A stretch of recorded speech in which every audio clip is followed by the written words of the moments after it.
Hi, I'm Tamika Isaac Devines. I'm a wife, a mom, an entrepreneur, and a city councilwoman. Hello, I'm Jamie Devines, a husband, a father, and a community champ. I've been married to my wife Tamika for over 15 years. Join us as we interview some of our favorite couples, hear their stories, and be inspired. The secret to our successful marriage is that we are very intentional about our date nights.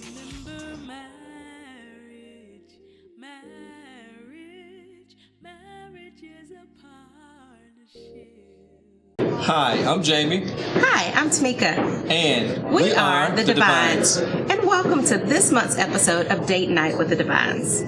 Date Night with the Devines is our opportunity to interview amazing couples and bring you tips for longevity, marriage, love, and just everything, everything love. Well, the reason we started Date Night with the Devines is Jamie and I are both very busy professionals. We both are entrepreneurs, we're both elected officials, we're also parents. But most importantly, we are husband and wife, and we make time. We're very intentional about making time for each other. We have date nights, and that is very important for our marriage. But as we were going around, most people always say, wow, Tamika, Jamie, you inspire us. And it got us thinking, who inspires us? We wanted to bring you and introduce you to our friends, couples that inspire us, couples that we learn from. And so their birth, Date Night with the Devines. You can catch us here every single third Monday right here at 9 p.m. for a new episode of Date Night with Devines.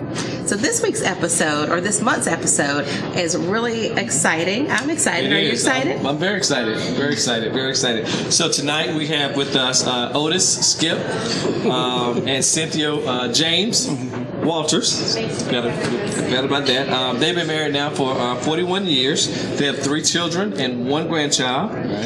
Cynthia is Director of Diversity and Inclusion for a large healthcare provider here in town, and she's an ordained Baptist minister. Right. And then Skip is retired from Power Tools as well, but he's also a house husband, as Cynthia says. I like that house husband. You're going to be a house husband. I'm going to be a house husband one day.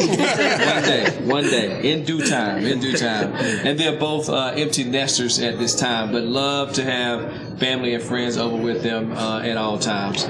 So just to get started, tell us a little bit about you guys, and then how did you guys meet? Well, we met on the wonderful campus of the University of South Carolina. All right, go Cox. In 1973. My sister was a freshman, and I was a junior. And Skip had a good buddy that wanted to go out with my sister. Okay. But Skip had the car.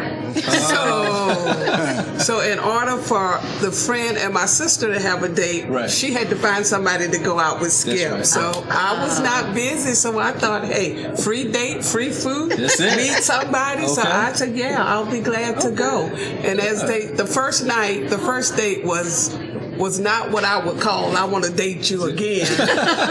What happened? But he came crawling back. And he kept calling, and we went out on the second date. And as they say, after that, the rest was history. Good deal. Yeah. So, and my sister and the guy didn't make it. I was going to ask what happened to sister. Yeah, they didn't make it. Yeah, they didn't make it. Yeah. So that is wonderful.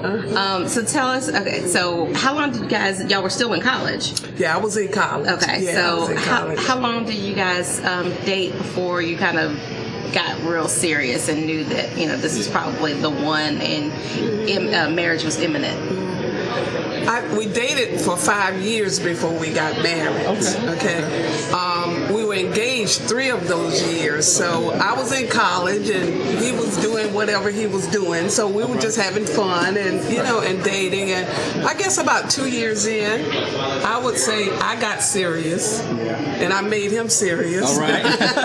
Kind of put a demand. All right. It's all right. So about 2 years in, we really knew we were serious, and then I was wrapping up school, so we got engaged in 1975. At the end of my graduation, and then we got married in 78. So we were engaged like 3 years, and just really got to know each other and figure out if we really wanted to be married, and that's how we did it. That is wonderful. And so does your sister say now, like say, see, you need to thank me? She does all the time. She said, this is my best brother-in-law, and this is your best husband, and I need to be rewarded for that. She never lets me forget. So that is wonderful. So were you always in what you're doing now in diversity and inclusion and corporate America? I've always been in corporate America. I've been at my employer for 44 years. December will be 45 years. Oh, wow. So it's really been my only job. But I've had 4 or 5 leadership positions in the organization, and in 2013, I got this job, so I'm really excited because I think my work lines up with my ministry, you know, creating a culture of inclusion and making people feel visible, valued, and respected. And he's quiet. You want to talk? He retired in 2004 after a 33-year career making power tools.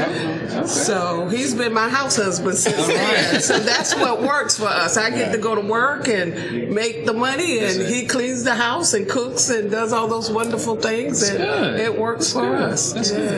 So when the kids were home and you, as you were growing up with the children, how did the roles work? Who kind of did what? Who kind of cooked, kept the house, and did some things in the relationship? Well, in our household, a lot of that stuff I did. Okay. Because my wife used to travel some. So I used to get up early in the morning, talk about doing little girls' hair. I have done that. Taking them to preschool and things like that. But it worked out.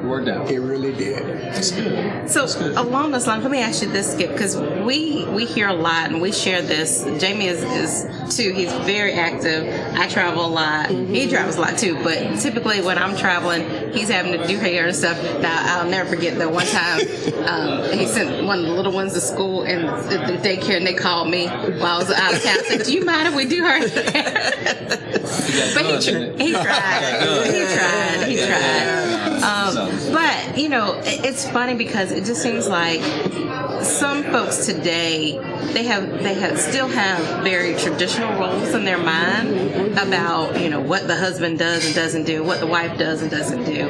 And what I find is that now you have so many women who are in professional careers who feel like either, you know, I can't find a man because a man wants that very traditional role, or you have people who are in marriages where they don't really see a partnership. And what I hear from what Skip was talking about is a partnership, and he really understood it doesn't matter traditional roles or not. Children's hair got to be done. Cooking has to be done. It's a partnership. If you're traveling, you're doing something else, I'll do it. So, kind of, how do you? Did you all ever talk about that, or did that just evolve? And what would you tell some folks who might be challenged with those type of traditional roles in their mind? I think it never really was an issue for us, and you know, you talk about what attracts you to a person. Well, Skip was always so supportive of me. You know, whatever I needed to do, it never was a woman can't do that, a woman can't do that. It was always, what can I do to help you, babe? You know, and it was the same thing with him. So we never really talked about it. I always compliment his grandmother because she raised a good man. He can cook, he can clean, he can do for himself. And sometimes my daughter says, if something happens to Daddy, Mama, you gonna struggle more than Daddy is gonna struggle. You know, because he's never been such that, well, Cynthia, you need to stay and do this. Cynthia, you need to do that. It's always been, what do we need to do to make this happen? You know, and what do we need to do to meet our goals? And I was a person out traveling, and thank God for my position. And you know, he was an hourly worker, so sometimes I tell girls, don't be looking for what you think you're looking for. You look for whoever you fall in love with. And if you love each other enough, you can make it work. That's good. That is so good, because we get that, and we answered some of those questions during last month's episode. We get those as well, because I also find young women who are like, I want a man with 6-figure salary, and I want this and I want that, and they're looking so much for the superficial that they're not looking for who God has designed for them. And as you know, God will bring somebody that will not only compliment you but also support you. And honestly, I find that sometimes if you have that man with this agenda or this, accolade or criteria, they may not be supportive of that woman who has those goals and things. So. That's right. And Skip is, go ahead. I'm sorry. And y'all also need communication. You got to learn how to talk to your wife. That's right. And talk to her like somebody. That's right. Yeah. That's right. Don't fuss hard. It don't take all. Don't take all that. That's right. That's I always call Skip E.F. Hutton. I talk a lot and I get into my moods, but when he stands and he's stern, I'm like, okay, I need to listen. He knows how to calm me down. That's it. That's it. That's it. Yeah. So how do you guys see or continue to see God in your relationship? Where is God in the midst of Skip and Cynthia? Where does God come in? I think for me, it's been God first. God has been our center. Then my husband, and then the children. Because my daughter always says, "You're always worrying about your husband." But my premise is, I hoped I've raised independent children.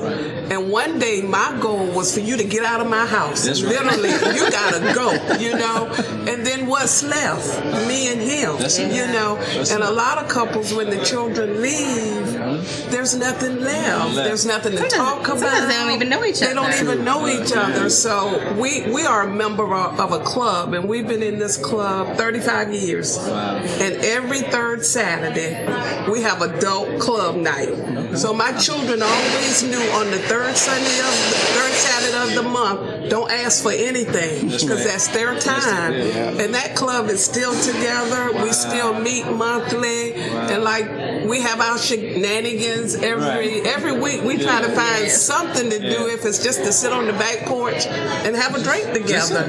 Just our time together. And now that the children are gone and we are empty nesters, we having real fun now. So there were two things you said that make me really want to follow up on. But the first one is I'm intrigued about the club. And I'll share that. So when Jamie and I first got married, we had some other couples that we would kind of hang out with. Everybody was, didn't have children. We were kind of young, and we would travel and do some things. Everybody evolves and changes, and so we no longer really have that group of friends anymore.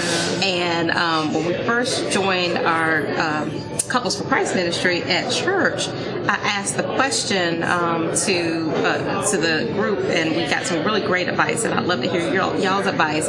But one of the things that we asked were about how do you get other couples or folks that you can hang out with that are, I guess, absent a better word, equally yoked in that, their faith is strong, that their marriage is important, that it's not like, okay, you're hanging out, but, the guys do this and the girls do that and they never get together, or you have friends that are, quote, married, but they're never with their couple or their spouse. So it's always like, and what we have found the challenge was we love being together, like you guys do. We do. And we would have people like, I have friends call and say, let's go out. And I'm like, well, Jamie and I are doing this tonight, or he'd do the same. And you know how men are, like, oh man, you can't go out, that kind of stuff. So I think it's a challenge sometimes to find other couples to do things together. So tell us about that group and kind of how did that get started, and how did y'all make a point to make sure that you were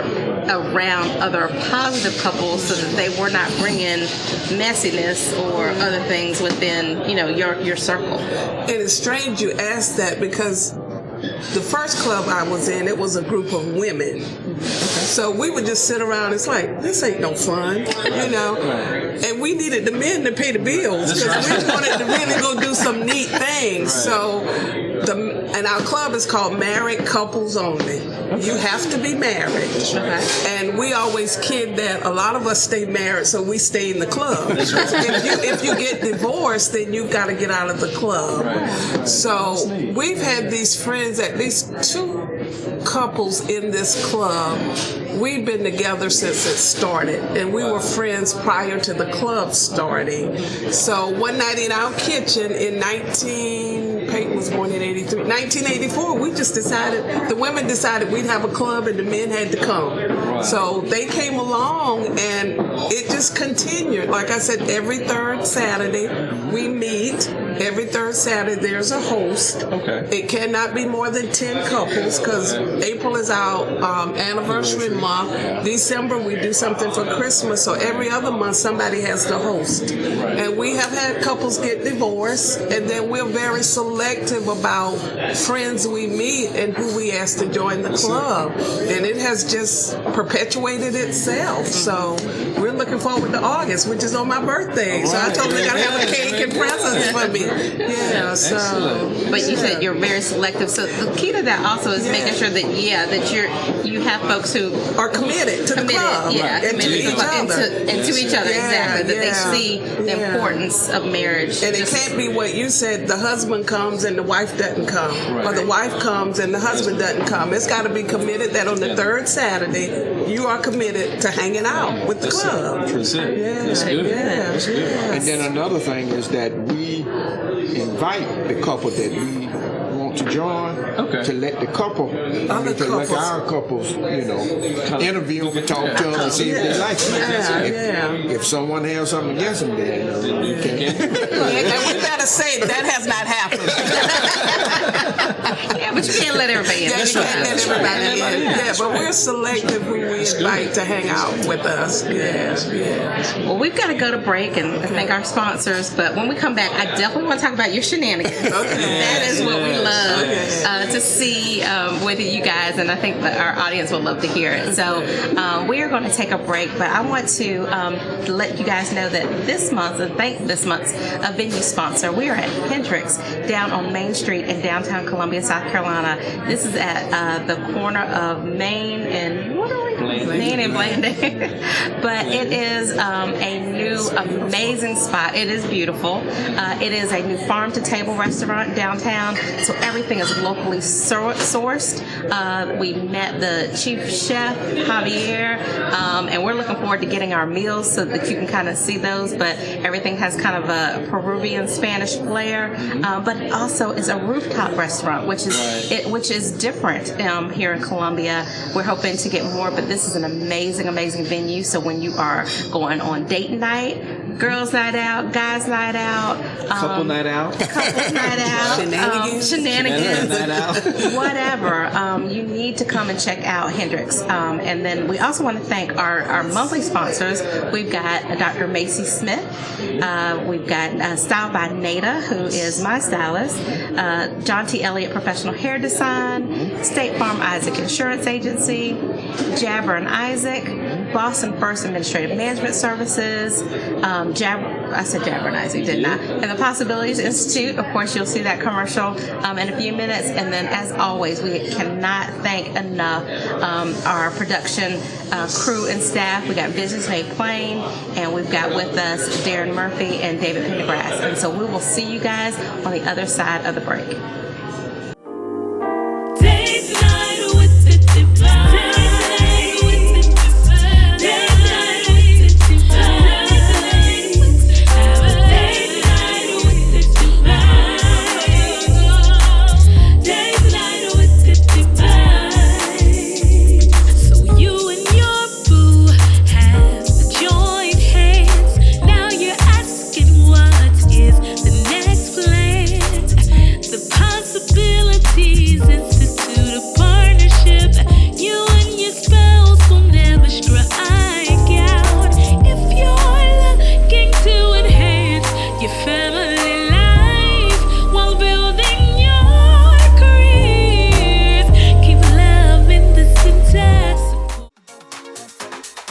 Councilwoman Tamika Devines, first African-American woman elected to the Columbia City Council.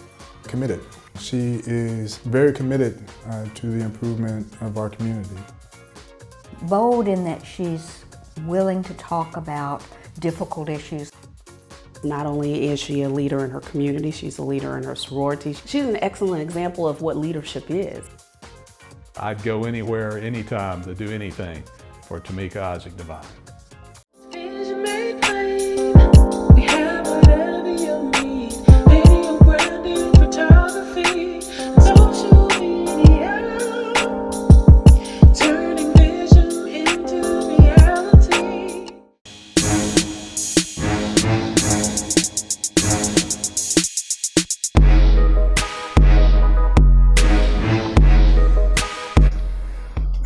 going on, everybody? This is Dr. Jermaine Johnson, and I'm excited to be bringing to you our new podcast entitled Build a Man.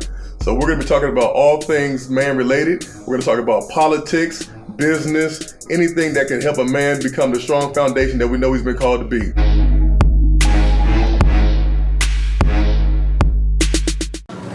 Well, welcome back to Date Night with the Devines, and thank you again to our amazing sponsors. Got to shout them out again. We've got Style by Nada, Dr. Macy Smith, Jabber and Isaac, the Possibilities Institute, Isaac Insurance Agency, State Farm Isaac Insurance Agency, John T. Elliott Professional Hair Design, Shayna Boston, Boston Administrative First Management Services, and of course our production crew, Visions Made Plain. Thank you so much, and please continue to support our sponsors, because we couldn't bring this show to you without their support, so we ask that you support them. And then I can't say enough about tonight's venue sponsor. Yes. Again, we are here at Hendrix, which is on Main Street in downtown Columbia, South Carolina. It is a new farm-to-table restaurant with a rooftop restaurant. Also has an inside portion, and so this is a great place for date night. And I just have to say, before we came back from the break, we just got our food. Yes. Y'all, this is amazing. Everybody want to kind of share what they got? Delicious. I got the East Coast shrimp with blue corn. Blue corn grits. Blue corn grits, sorry. And then Cynthia, you got and the same? I did told Mr. Devine, but it's got corn and tomatoes in it also. Yes. It's delicious. And the Skip? I have the red snapper, the veggies, and it's delicious. And then I got their signature plate, which is Hendrix paella. So if you like seafood, if you like rice, then you cannot go wrong with this meal. So again, y'all please support our Hendrix, which is our venue sponsor. It's a great place for date night.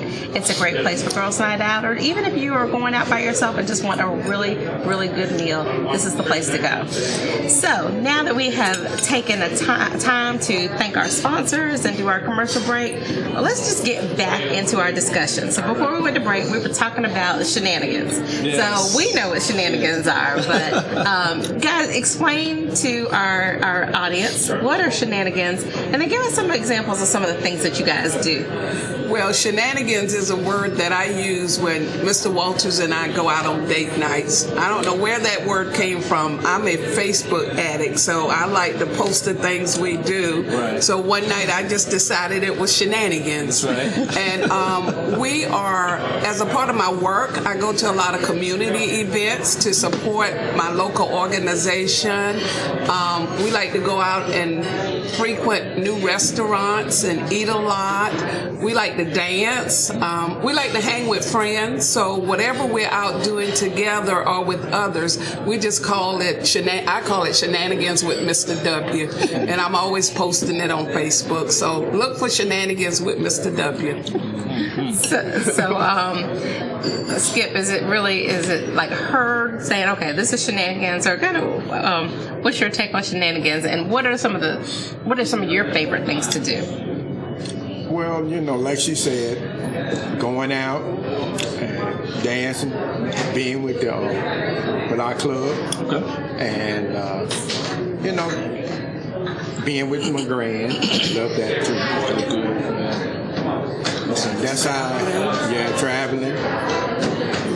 So before you guys were empty nesters, did y'all do date nights on a regular basis when you still had kids in the home too? Well, we had that third Saturday. Okay. So we always had that third Saturday, before children and after children. And then as we became, and we like to go on vacation at least once a year, just the two of us, and you got to go to grandma children, and, we got to go do something together. So, I think we've always kind of kept our dating intact and did things together without the children and with the children. Naturally, not as much without the children while they were still in the home. And speaking of the children, because you guys have been together again, married 41 years, and been together 46 years this year. And so again, congratulations. And so as you talk about the longevity and you talk about sharing and relationship, tell us a little bit what's been your secret, or what's been that sauce to your staying power for longevity, being in a relationship, that's just almost unheard of in this day and time. So what are some of the things that maybe you want to share with some of our younger couples or younger people that maybe just starting out or just getting started? I think for me, divorce was never an option. All right. I went into marriage thinking divorce is not an option. You know, sometimes he has to go to his corner and I have to go to my corner. Yes, and when we cool down, we come back together. That's right. My oldest son got married back in September, and one of the greatest compliments for me is when he saluted his bride. He said, "My mom and dad always taught me how to stay together, whether it was good or whether it was bad." And you know, every marriage has its ups and its downs, but I think for me, I've decided this is my partner, and whatever we have to do to make it last, that's what we're going to do. So I don't know what he has to say. Basically, that's about it. And that is still, again, to me, one of the biggest things, and we've shared that before, is that I think that so many folks go into marriage thinking, well, if it doesn't work out, I can leave. And we share when we do our marriage retreats and we do our training with couples, we talk about the fact that, you know, marriage is a covenant with God, and that, you know, marriage is under attack. Really, I truly believe that in this day and age, and that, you know, how better for the devil to, you know, create havoc than to start attacking marriages. And so when you have that idea that, oh, well, if it's not working, I could just leave, then you make it too easy, and you're not willing to stick it out. And anything worth having is worth fighting for. And patience. You have to have patience. You gotta have patience. Know when to talk and when not to talk. That's a wise man. Yeah, that's a wise man. That's why I listen when he talks. All right, that's a wise man. Yeah. Wise man. We talked a little bit about support and supporting each other, and wanted to make sure that we highlight, you know, you all again for being one of our supporters during a tragic time in our lives. We lost our son James Henry in 2014, and so subsequently we wrote a book about that. And so when we was having our book signings, I guess, around town, you all opened your home to us, and we greatly appreciate that, because that was therapeutic for us to tell the story of what happened, you know, how it happened, and then how God, in a sense, showed His favor to us. And of course, 3 years after that, we have another son, who's now Praise 2, God. Jameson. So we are blessed to have him, and again, it's good to have other couples that support other couples, not just necessarily with the married couples retreat, but just supporting the couples in general. Again, thank you for supporting us and opening your house to us. But that, to me, that is not common. I guess, especially in you're like me, you're on Facebook, social media. I find that it just seems like there are so many times where you have people who want to see mess, or they want to see things not going, and there's not a whole lot of couples, I think, that, well, I won't say that, not that there's not a lot of couples that won't support each other. What I think is that sometimes people don't know how to show love and support when people are doing well and when they're not doing well. And so kind of share with us some of your thoughts behind that. Like, why do you find it so important? Because it's not just, you know, hey, good job, whatever, but I mean, really supportive. I mean, I remember, yes, you reached out and said, hey, y'all have a new book. We want to invite you in our home and do a book signing. And that was our first time having that opportunity. When I first launched my speaking business, you reached out and said, hey, as the Chief of Diversity and Inclusion, I'm going to bring you in to speak to women leaders within my organization. And so y'all actively seek out an opportunity to support other people. And I think that's rare, unfortunately, in today's society. So kind of what are your thoughts, and why do you think that's important? You know, I believe you reap what you sow. And I think one of my natural God-given gifts is encourager, and particularly women. You know, I love to see women doing good things, helping us come together and be better women. And then I'm in awe of anybody who writes a book.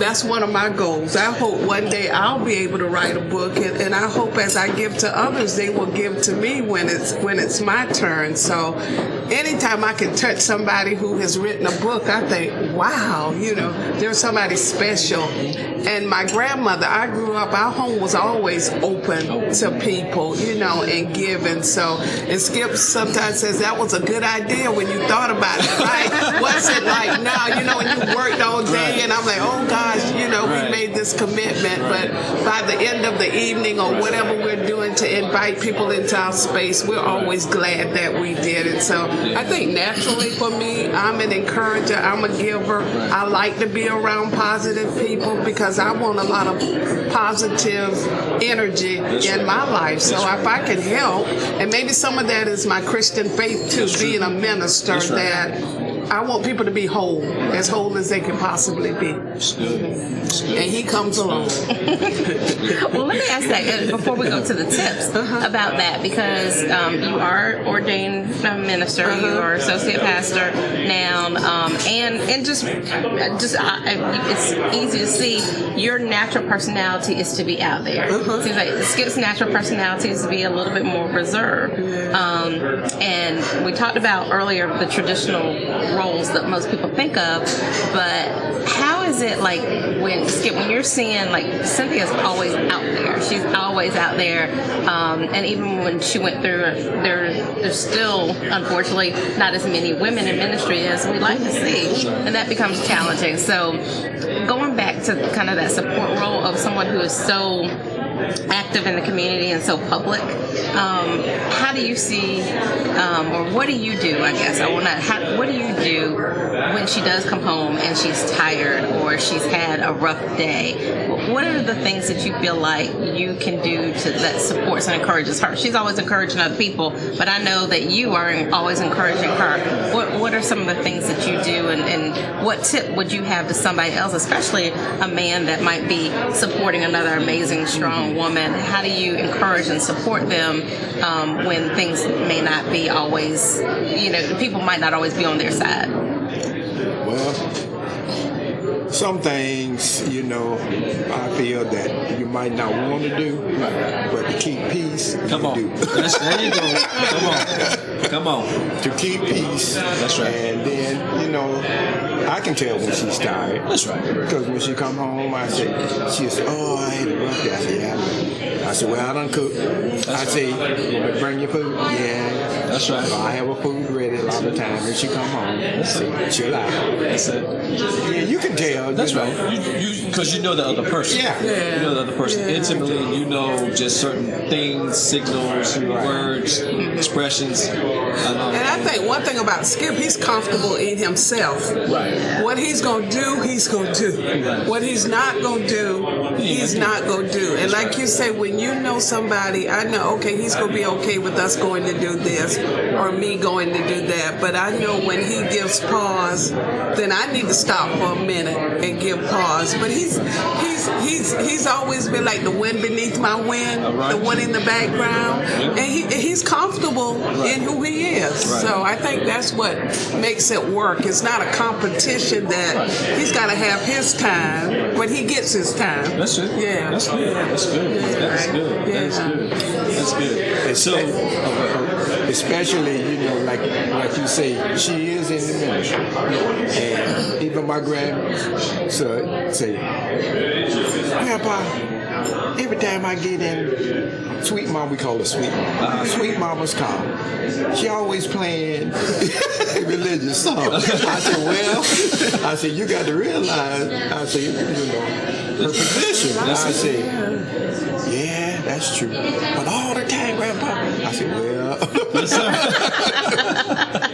That's But then he'll get in the car. Let's listen to something else. Big DM on. It's like, okay, let me turn to the big DM. That's all right. That's all right. That's all right. Well, listen, we gotta come to almost to a close, but not quite yet. Tamika has some other parting words. But I always like to ask our couples that come to us, what would you share with a younger couple today, or what would you say to a younger Skip or a younger Cynthia, as far as marriage, as far as relationship, as far as what would you look for in a person? Looking back now, as I say, when you look back over your life and you see where the Lord's brought you from, what are some of those tips or things that you would share with a younger Skip or younger Cynthia as far as getting married? Well, to me, like the old saying, everything shine and it ain't gold. All right. So you can't always based on the looks. That's right. Sometimes you have to look within. That's right. That's right. That's good. The heart. That's it. That's what I like, because people always say, Skip so, this, that. I said, a lot have to do with who you care. If you care for someone and you really want to be with them, that's right. You can do make some sacrifice. Yeah, you can sacrifice. That's right. I mean, because marriage is a sacrifice. It is. Yes, it is. It is. Every day. Yeah, every day.